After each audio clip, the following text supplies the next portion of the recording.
திண்டுக்கல் மாவட்டம் வத்தலகுண்டு பகுதியில் வாழைகளை அழித்து வரும் படைப்புழுக்களால் பெரும் இழப்பை சந்தித்திருப்பதாக விவசாயிகள் கவலை தெரிவித்திருக்கிறார்கள். வத்தலகுண்டு மற்றும் சுற்றுவட்டார பகுதிகளில் ஏராளமான விவசாயிகள் வாழை சாகுபடி செய்துள்ளனர். இந்நிலையில் தொடர் மழையால் பாதிப்பை சந்தித்து வந்த விவசாயிகள் தற்போது வாழைகளில் படைப்புழுக்கள் தாக்குதலால் கவலை அடைந்துள்ளனர். தோட்டங்களில் 3 மாதங்களாக வளர்த்து வந்த வாழைக்கன்றுகளை குறிவைத்து படைப்புழுக்கள் அழித்து வருவதால் செய்வதறியாமல் தவிப்புக்குள்ளாகி இருப்பதாக விவசாயிகள் வேதனை தெரிவிக்கின்றனர்.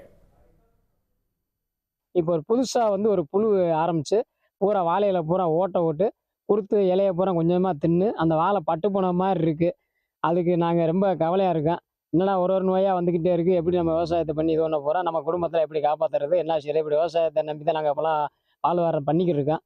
இதனால தோட்டக்குளத்தில் அதிகாரிகள் விவசாயம் பார்த்து அதுக்கு என்ன மருந்து தக்க எடுக்க செய்யுங்க அப்படின்னு சொன்னா எங்களுக்கு ஒரு நல்ல ஒரு ஆறுதலா இருக்கும். வத்தலகுண்டு ஆடுசாப்பட்டி பகுதியில் படைப்புழுக்கள் தாக்கம் அதிகரித்துள்ளது. இதனால் மாற்றுப்பயிராக சில விவசாயிகள் வெற்றிலை சாகுபடி செய்து வருகின்றனர்.